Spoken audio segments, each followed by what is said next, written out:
Hello my dear students, welcome to my channel Scholarly Minds and I hope that you all are doing great. So बच्चों, इस video के अंदर हम BHIC 132 यानी कि भारत का इतिहास जो पेपर है उसके कुछ महत्वपूर्ण प्रश्नों को विद उनके आंसर्स डिस्कस करेंगे। चैनल पे अगर आप इंग्लिश मीडियम के स्टूडेंट हैं तो सेम वीडियो आपको इंग्लिश में भी मिल जाएगी हमारे चैनल पे, और ये मेरी BHIC 132 का पार्ट 2 है। इससे पहले भी मैंने एक वीडियो बनाया था, अगर आपने वो नहीं देखा है तो वो भी आपको हमारे चैनल पे ही मिल जाएगा। आप सिंपल बस सर्च कर सकते हो BHIC 132, आगे हमारे चैनल का नाम डाल दे करो स्कॉलरली माइंड्स, तो भी आ जाएगा। ठीक है, तो क्वेश्चन नंबर 1 में आपको बताना है कि भारतीय राजाओं के विरुद्ध तुर्की आक्रमणकारियों की सैन्य क्षमता को बढ़ाने वाले क्या क्या कारक थे।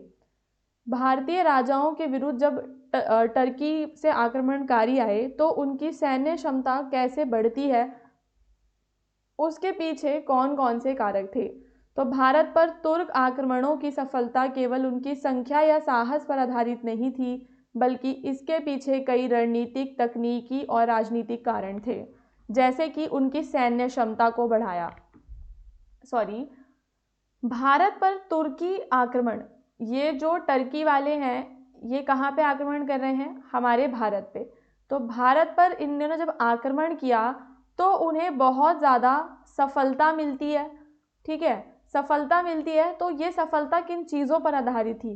तो केवल क्या ये बात कि उनकी संख्या बहुत ज़्यादा थी या उनके अंदर साहस बहुत ज़्यादा था, सिर्फ ये कहना काफ़ी होगा, या फिर और भी चीज़ें थी। तो हम यहाँ पे बताएंगे कि सिर्फ ये काफ़ी नहीं है, उसके पीछे और भी रणनीतिक, तकनीकी और राजनीतिक कारण थे जिन्होंने उनकी सैन्य क्षमता को बढ़ाया। इन कारकों को निम्नलिखित रूप से वर्गीकृत भी किया जा सकता है। सबसे पहले आती है उनकी सैन्य तकनीक और उनकी रणनीति। ठीक है, तो हम जानेंगे कि दोस्तों उनके पास थी घुड़सवार सेना। तो तुर्क आक्रमणकारियों की मुख्य ताकत उनकी तेज और संगठित घुड़सवार सेना थी। भारतीय राजाओं की मुख्य सेना पैदल हुआ करती थी, जो युद्ध भूमि में उतनी गतिशील और लचीली नहीं हो पाई। तीर कमान और लंबी दूरी की मारक क्षमता थी। तो तुर्की आक्रमणकारियों ने तेजी से चलने वाले घुड़सवारों और चापलूस तीरंदाजों का उपयोग किया, जिससे वे दुश्मन की पंक्तियों को तोड़ सकते थे। तो यहाँ पे हम उनकी कुछ विशेषताओं के बारे में जान रहे हैं जिनकी वजह से उनकी सैन्य क्षमता काफ़ी ज़्यादा थी। लोहे के हथियारों का, कवच का वो इस्तेमाल किया करते थे। उनकी सेना बहुत ही सुसंगठित और सुव्यवस्थित थी। तुर्क आक्रमणकारियों की सेना सुव्यवस्थित, अनुशासित और एक केंद्र कमान प्रणाली के तहत संचालित होती थी। इसके विपरीत भारतीय राज्यों की सेनाएं प्रायः क्षेत्र या सामंत आधारित होती थी, जिनमें एकीकृत रणनीति की कमी थी, है ना। तो हमारे भारत में क्या था कि एकजुट होकर काम नहीं होता था, और इनका क्या रहता था कि इनकी सेना बहुत सुसंगठित थी। युद्ध की गति और रणनीति की बात करें तो तुर्कों ने तेज हमलों, घातक रणनीतियों का उपयोग किया, जैसे अचानक घात, रात में हमला करना, दुश्मन को भेदने वाले कमांडो अभियान उन्होंने चलाए। और उस समय भारतीय राज्यों में क्योंकि एकता भी नहीं थी, जो भारत के हमारे विभिन्न राज्य थे वो एकजुट होकर नहीं रहा करते थे, जिसकी वजह से भी राजनीतिक विखंडन हमें देखने के लिए मिलता है। छोटे छोटे राज्यों और सामंतों के बीच मतभेद था, और तुर्कों के लिए जो कि काफ़ी ज़्यादा लाभकारी साबित होता है। कभी कभी तुर्क आक्रमणकारियों ने भारतीय राजाओं के बीच मतभेदों का फायदा उठाया और कुछ नेताओं की खरीद फरोख्त या समझौते के जरिए उन्हें अपने पक्ष में वो कर लेते थे। तो ये जो घूस और चालाकी चलते थे, उसके अलावा घरेलू परिस्थितियों का भी ज्ञान था। तो तुर्कों ने अफगानिस्तान और सिंध के माध्यम से प्रवेश करते समय उन क्षेत्रों की भौगोलिक परिस्थितियों को अच्छे से अध्ययन कर लिया था, भारत की भौगोलिक परिस्थितियों का। भारत के किले, सामरिक गढ़ों की तैयारी तुर्कों के तेज और व्यवस्थित हमलों के सामने असफल साबित हो जाती है। तुर्क आक्रमणकारियों की सैन्य क्षमता का मुख्य आधार उनकी उन्नत सैन्य तकनीक, उनका अनुशासन, उनकी गतिशील सेना और राजनीतिक, क्योंकि भारत में उस समय राजनीतिक विखंडन था। भारत में हम देखते हैं कि एकता की कमी थी विभिन्न राज्यों के बीच, जिसकी वजह से भी प्रॉब्लम आती है। भारतीय राजाओं की ओर से जो भी उस समय किया गया वो काफ़ी नहीं था। इसके बाद आपका दूसरा प्रश्न है, जहाँ पे आपको पल्लव तथा पांड्या के अंतर्गत धर्म और स्थापत्य कला पर एक संक्षिप्त लेख लिखना है। ओके, तो पल्लव और पांड्याओं के अंतर्गत हम देखेंगे धर्म की बात करें तो दक्षिण भारत के पल्लव, दक्षिण भारत में ये लोग थे, और पांड्य थे। साम्राज्यों में धर्म का समाज और राज्य दोनों पर गहरा प्रभाव पड़ा, यानी कि जो धर्म था उसका रोल आपको समाज में भी देखने के लिए मिलेगा और साथ ही साथ धर्म का इम्पोर्टेंट रोल आपको राज्य में भी देखने के लिए मिलेगा। पल्लवों के समय हिंदू धर्म विशेषकर हम देखते हैं क्या कि शिव और विष्णु उपासना बहुत ही महत्वपूर्ण थी, लेकिन बौद्ध और जैन धर्म को भी उस समय संरक्षण मिलता है। ठीक है, किसे? बौद्ध धर्म प्लस आपका जैन जो धर्म है उसे संरक्षण मिलता है यहाँ पे। ठीक है, विशेषकर शिव पूजा पर काफी जोर था। दोनों राजवंशों ने धर्म को केवल व्यक्तिगत आस्था तक सीमित ना रखते हुए मंदिर निर्माण और उत्सवों के माध्यम से सामाजिक सांस्कृतिक नियंत्रण और एकता का माध्यम भी बनाया था। दोनों राजवंशों ने धर्म जो है एक तरीके से उनको एकता के सूत्र में बांध के रखता था। पल्लवों की स्थापत्य कला की बात करेंगे गाइस, तो पल्लवों ने महाबलीपुरम यानी कि आपका मम्मलपुरम में विख्यात रॉक कट संरचनाएं बनाई, मंदिर विकसित किए। उनके समय शिखर शैली और गुप्तकालीन शैली का मेल हम देखते हैं। रथ और पर्वतारोहण जैसी शिल्पकृतियां उनकी कला का प्रमुख उदाहरण हैं। वहीं पांड्य स्थापत्य में हमें मीनाक्षी मंदिर देखने के लिए मिलता है और तंजावुर के जो शिव मंदिर हैं वो उनके स्थापत्य कला का महत्वपूर्ण उदाहरण है। उनकी शैली में हमें भव्य शिखर, आपके विस्तृत मंडप और स्तंभों पर नक्काशी, शिल्पकला, ये सारे नमूने देखने के लिए मिलते हैं। पांड्य स्थापत्य ने पल्लव और चोल शैलियों से प्रेरणा लेकर अधिक सजावटी और विशाल मंदिरों का विकास किया था। तो निष्कर्ष में आप बताएंगे कि पल्लव और पांड्य काल में धर्म और स्थापत्य कला दोस्तों हमें एक दूसरे के पूरक देखने के लिए मिलते हैं। धर्म ने समाज में स्थिरता और एकता दी, जबकि स्थापत्य कला ने उस धार्मिक आस्था को स्थायी और भव्य रूप दिया। इन दोनों राजवंशों के योगदान ने दक्षिण भारतीय संस्कृति और कला को शाश्वत पहचान भी दी है। ठीक है, किसे? दक्षिण भारत के अंदर जो भी कला थी, ठीक है, जो भी भारत की संस्कृति थी, उसको एक बहुत ही अच्छी और नई पहचान हमें इनके टाइम में देखने के लिए मिल रही है। ओके, इसके बाद आपका क्वेश्चन है कि गुप्त काल के दौरान भाषा और साहित्य की वृद्धि एवं विकास का आपको वर्णन करना है। तो भाषा का विकास देखें तो गुप्त काल को भारतीय सांस्कृतिक और साहित्यिक पुनर्जागरण का स्वर्ण युग कहा जाता है। इस समय संस्कृत भाषा उच्च स्तरीय साहित्यिक और प्रशासनिक भाषा के रूप में प्रचलित थी। तो आपको इस समय दोस्तों भाषा की बात करें तो गुप्त काल में आपको सबसे ज़्यादा कौन सी भाषा देखने के लिए मिलेगी? संस्कृत भाषा देखने के लिए मिलेगी। स्वर्ण युग भी इसे कहा जाता है, जैसे कि मैंने पुरानी वीडियो में भी आपको बताया था।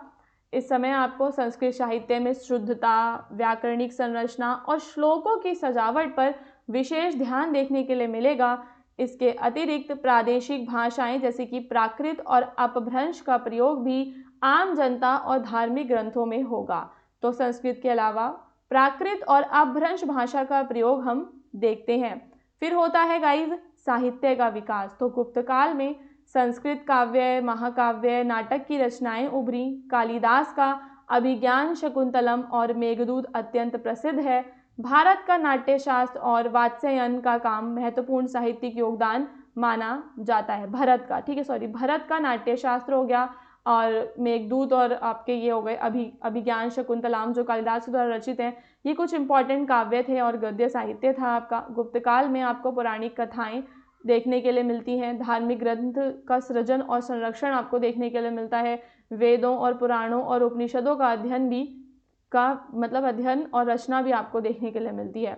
गणित, ज्योतिष, खगोलशास्त्र और आयुर्वेद में उल्लेखनीय ग्रंथों का सृजन हुआ। आर्यभट्ट का आर्यभट्टीय गणित और खगोलशास्त्र पर ग्रंथ इस काल के उदाहरण हैं।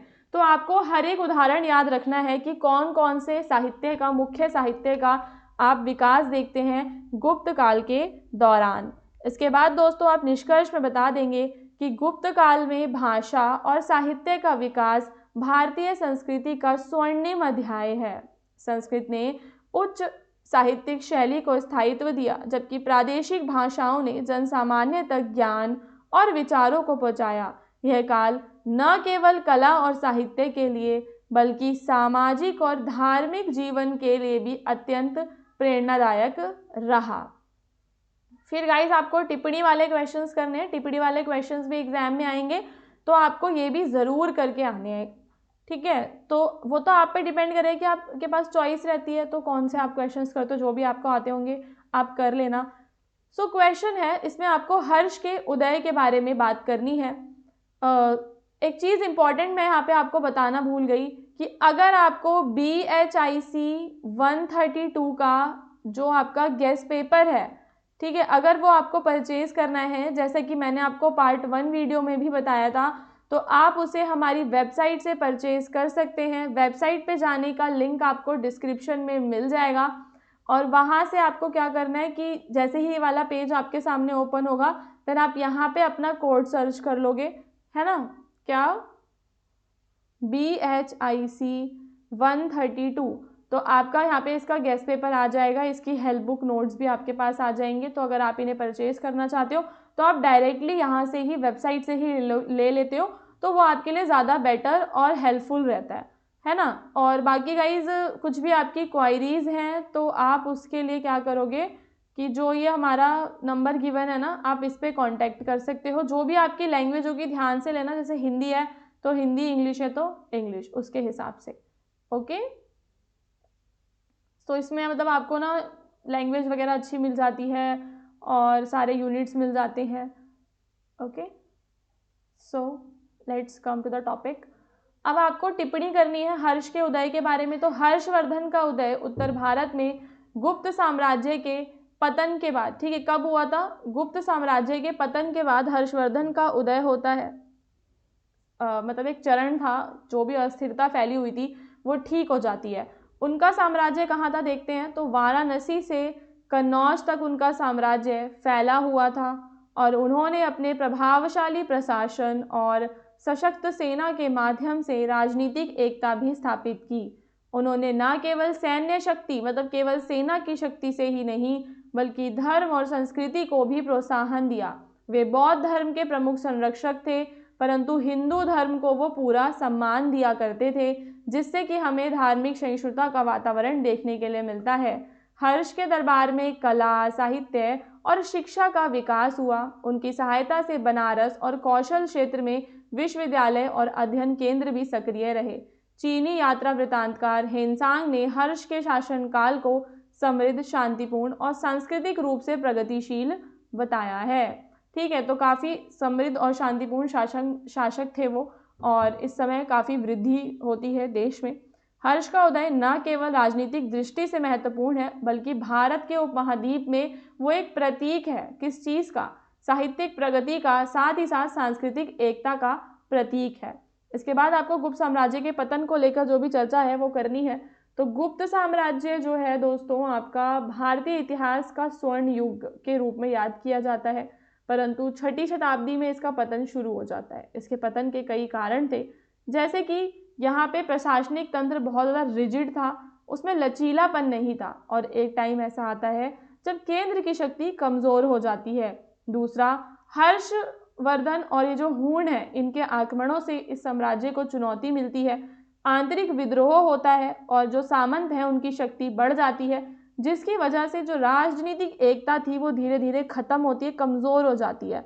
तो हालांकि गुप्त साम्राज्य का राजनीतिक पतन हुआ, लेकिन इसकी सांस्कृतिक और साहित्यिक उपलब्धियां स्थायी रहीं। कला, स्थापत्य, धर्म, गणित, खगोल शास्त्र, इस सब में गुप्त योगदान में जो है गुप्तों का योगदान आज भी भारतीय सभ्यता की नींव माने जाते हैं।